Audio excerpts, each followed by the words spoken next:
A scream shattered the calm of a February evening in 1988 as 49-year-old Gretchen Burford staggered from her Toyota Camry, bleeding and desperate for help. Moments earlier, she had crashed her car on a busy street in Mountain View, California. This was a last, frantic attempt to escape a knife-wielding attacker who had kidnapped her from a bank parking lot. Gretchen collapsed on the pavement, crying out that she had been stabbed, while her assailant fled into the night. She wouldn't survive the attack. The wound to her chest had punctured an artery, and despite the efforts of good Samaritans and first responders, Gretchen died from her injuries soon after. The perpetrator vanished without taking any money, leaving behind only a bloodied kitchen knife and a blue paisley-patterned cap. These were the chilling clues to a crime that would haunt the community for years before the case was blown wide open. Gretchen was a mother of three and a passionate advocate for justice in her community. After raising her children, Gretchen changed career paths in her early 40s by enrolling in law school, determined to make a difference.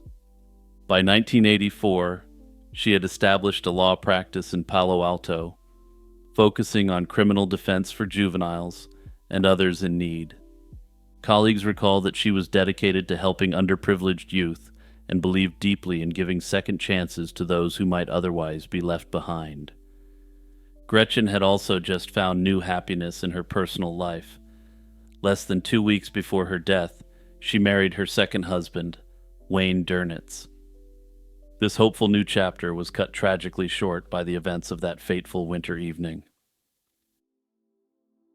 On February 26, 1988, Gretchen wrapped up her workday at her Palo Alto law office and began her routine drive home. She stopped at a Wells Fargo ATM at around 6:30 p.m. to deposit a check, an errand she'd done countless times without incident. Unbeknownst to her, a predator was watching and waiting.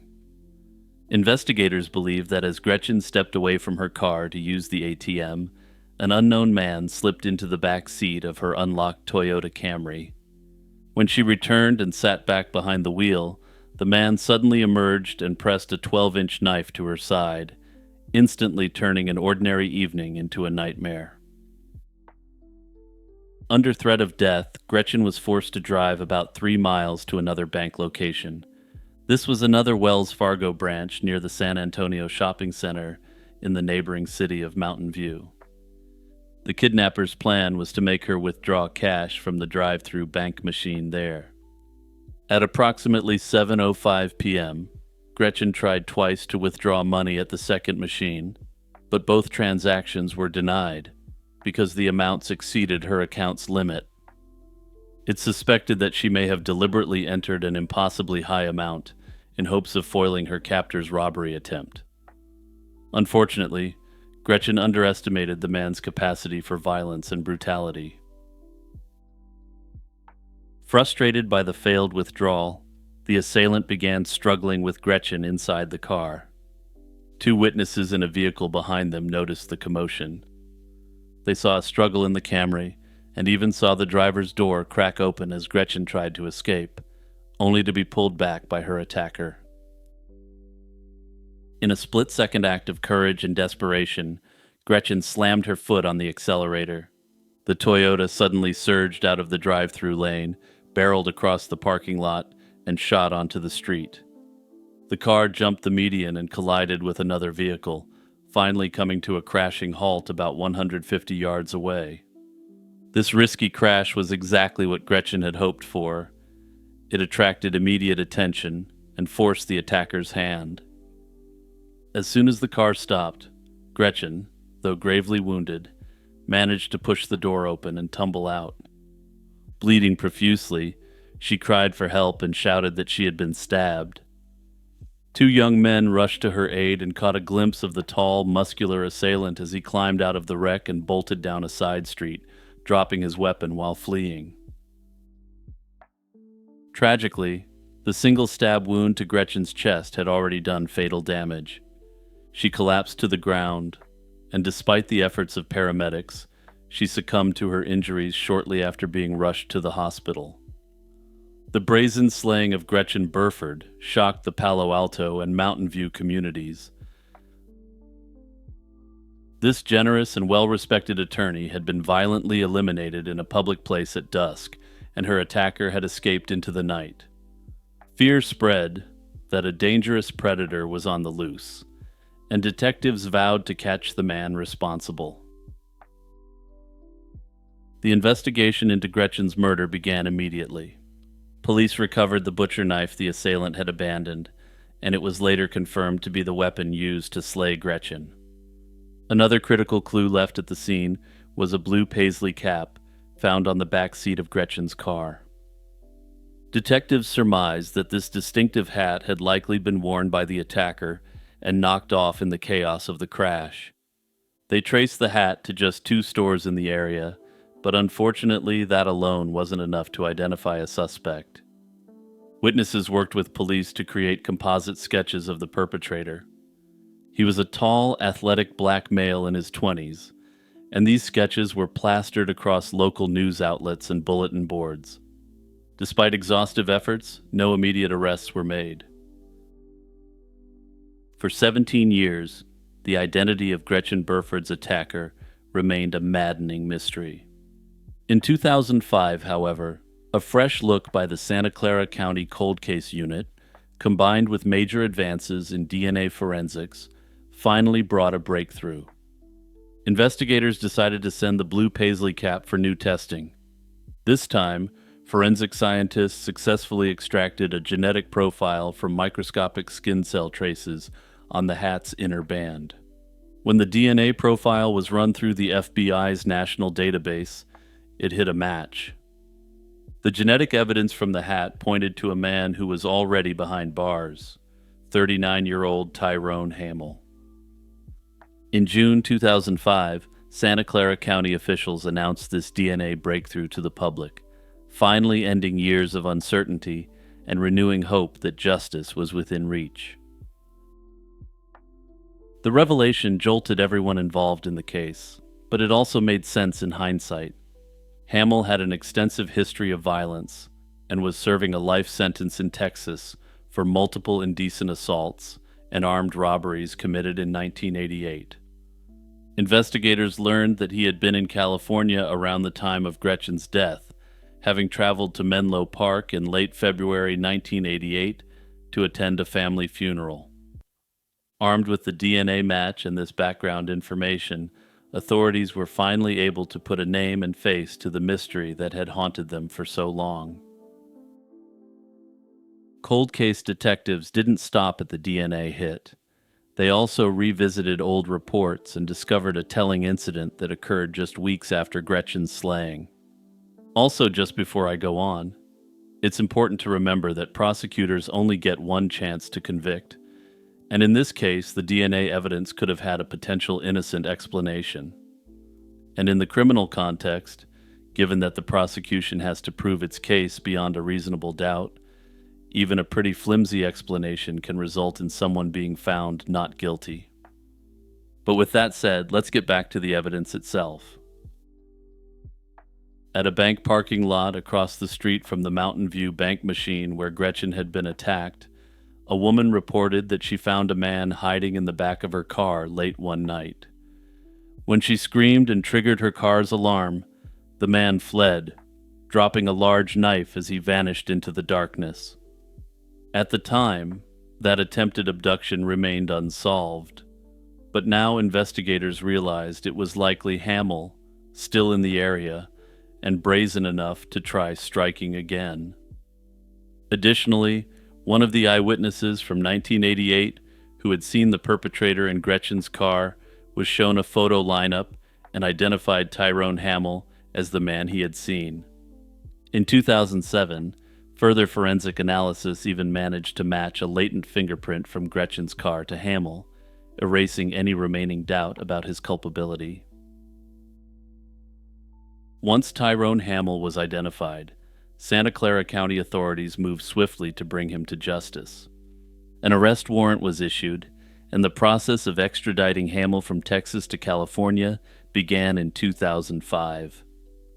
Given the heinous nature of the crime, prosecutors deliberated whether they would attempt to give him the state-sponsored DP.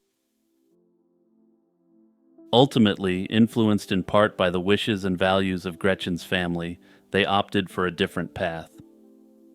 Gretchen had been a staunch opponent of the DP in her life, and her family agreed that a life sentence would be a more fitting outcome. In January 2008, nearly 20 years after the attack, 41-year-old Tyrone Hamill pleaded guilty in a California courtroom to the first-degree slaying of Gretchen Burford. He confessed to the horrific crime and offered a tearful apology for his actions, though any remorse he expressed rang hollow given his extremely disturbing criminal track record. A judge sentenced Hamill to life in prison without the possibility of parole, the maximum penalty short of getting the DP, ensuring that he will spend the rest of his days behind bars. The story of Gretchen Burford's slaying and its ultimate resolution is one of heartbreak, perseverance, and the power of modern forensic science. What began as a tragic, unsolved mystery in 1988 became a testament to the dedication of investigators who refused to give up. It's also a reminder to investigators to secure all the evidence they can. The blue paisley hat that once seemed to be simply the lost property of the perpetrator turned out to be the key to cracking the case, thanks to advances in DNA analysis. Hey everyone, it's Jimmy here, taking a moment to remind you to like and subscribe and to hit the notification bell. Also remember to search up Lazy Chill True Crime wherever you get your podcasts, and don't forget to follow for more content. A quiet suburban community in Virginia was shaken by a grisly discovery on April 2nd, 1982. Early that morning, the body of a woman, wearing nothing but a pair of shoes, was found on a wooded path just yards from a school in the town of Montclair.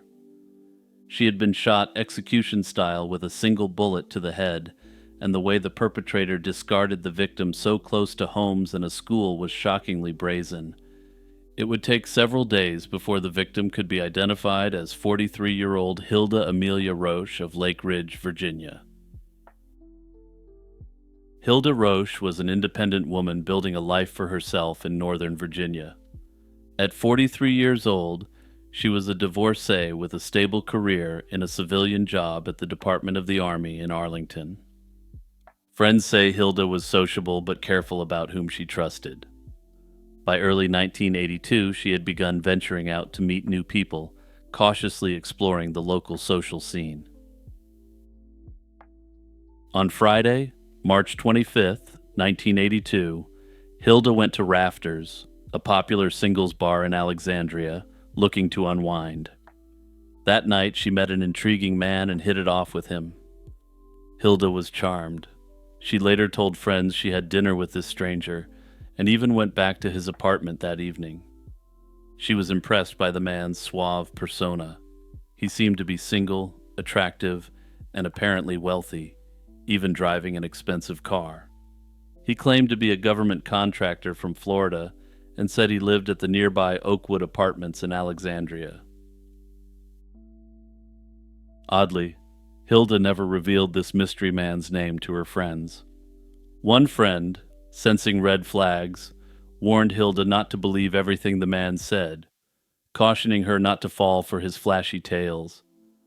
But Hilda was optimistic about her new acquaintance, and perhaps thought her friend was a bit jealous. She made plans to see him again soon, not realizing that this chance meeting was about to lead to tragedy. A week after Hilda's night at the bar, a terrifying sequence of events unfolded. In the early hours of April 2nd, 1982, a passerby came upon a horrific scene near an elementary school in Montclair. The body of a woman lying on a footpath. The victim was completely lacking in clothing except for a pair of tennis shoes, and her remains had been dumped alarmingly close to nearby homes and the school grounds. She had been slain by a single shot to the back of the head, and evidence suggested she was subjected to an indecent assault as well. It took about 3 days for authorities to put a name to the victim. When Hilda Roche failed to show up at work, concerned colleagues notified police, who went to check on her townhouse. Inside Hilda's living room, officers found her purse with identification, including a military identification card. Using that information and fingerprints, they soon confirmed that the woman was Hilda Roche. Those lost few days before identifying Hilda had set the investigation back, but now detectives could begin retracing her steps. Evidence in Hilda's home painted a chilling picture of what had occurred. Her bedroom was in shambles, bed linens tossed, clothes strewn around, and bits of adhesive tape on the floor. It was clear a violent struggle and a disturbing assault had taken place there. Crucially, there were no signs of forced entry at the townhouse, indicating Hilda had willingly let someone inside. This pointed directly to the mysterious acquaintance she had recently met. Later, residents living near the wooded area where her body was found recalled hearing a single shot in the pre-dawn hours of April 2nd. Though investigators could never confirm it, this was likely the exact moment Hilda was slain. With evidence suggesting Hilda knew the perpetrator, detectives turned their focus to her recent contacts. Friends immediately brought up the unknown man from the bar, the charming stranger Hilda had met at Rafters just days before her death. Investigators zeroed in on the one concrete detail Hilda had shared about him. He lived at the Oakwood Apartments in Alexandria. Police combed through tenant records for that large apartment complex, reviewing hundreds of files in search of anyone matching the description of Hilda's mystery date. After this exhaustive effort, they narrowed it down to 32 possible names of men who fit the profile. Even with a suspect list, detectives needed a definitive link. They soon learned that on the night Hilda met this man, she had lost her wallet at the bar. Strangely, despite just meeting, the man had left his phone number with the bar's staff so he could be contacted if the wallet turned up. Indeed, a few days later the wallet was found, and the man retrieved it with the intention of returning it to Hilda. Finding this sequence suspicious, police turned to an unconventional tool: hypnosis. The bar manager who had interacted with the man agreed to hypnosis to help recall details she couldn't remember consciously. Under hypnosis, she managed to recall portions of a phone number that the man had given her. Investigators compared that fragment of a number against the phone records of the 32 potential suspects. It was a match. One of the numbers roughly corresponded to a 38-year-old former Oakwood tenant named Gregory Richard Barker. Gregory Barker instantly became the prime suspect in Hilda's slaying. Detectives discovered he had moved out of the Oakwood Apartments shortly after the slaying and left a forwarding address in Las Vegas. By the time police checked Las Vegas, Barker had vanished again. They also had solid physical evidence. Fingerprints found in Hilda's townhouse matched Barker's prints, tying him directly to the scene. Based on the evidence, authorities suspect that Barker used the lost wallet as a pretext to get into Hilda's home. He likely came over pretending to return it, then attacked her. After overpowering and restraining Hilda, Barker forced her into the trunk of his car and drove about 9 miles to the wooded area near the school. From there, he is speculated to have marched Hilda into the darkness where the unspeakable horrors ended up taking place. As the investigation dug into Barker's background, they found that much of his persona was a lie. He wasn't the wealthy, successful individual that he had claimed to be. In truth, Barker was a former U.S. Army officer with a checkered past and a history of delusional thinking. He had served 2 tours in Vietnam and rose to the rank of captain before leaving the service in the 70s. Despite his decorated military past, Barker's life after the Army had veered into deceit and crime. He was obsessed with spy novels and, police suspected, prone to delusions that he was some kind of secret agent on a mission. Investigators also feared that Hilda might not have been Barker's only victim. The brutality of the crime led authorities to wonder if Barker had slain other women before, and at the time they were able to tentatively connect him to other slayings. However, in subsequent years, these cases were all resolved, and he wasn't responsible for any of them, and it's unclear if Hilda was his only victim. They also discovered that he was wanted in connection with a string of bank robberies in Nevada. By 1991, nearly 9 years after Hilda's slaying, authorities turned to television as a last resort to flush out their fugitive. Hilda's case was featured on Unsolved Mysteries and America's Most Wanted in 1991, putting her case in front of tens of millions of viewers. The move paid off quickly, and a viewer in Phoenix, Arizona recognized Barker, who was then living under the alias Alex Graham and working as a telemarketer. On April 25, 1991, just one day after the Unsolved Mysteries broadcast, FBI agents swooped in and arrested Barker at his Phoenix office without incident. The man who had eluded justice for so long was finally in custody. After his capture, Barker was first sent to Nevada to face charges for the bank robberies. He was convicted on those charges in late 1991 and sentenced to 20 years in federal prison. Next, he was extradited to Virginia to be held accountable for Hilda's slaying. Rather than go to trial, Barker opted to plead guilty in May 1992. He agreed to a hefty 110-year prison sentence, with 50 of those years suspended. This was effectively a 60-year term for his horrific crimes and ensured that even at age 45, Barker would spend the rest of his life behind bars.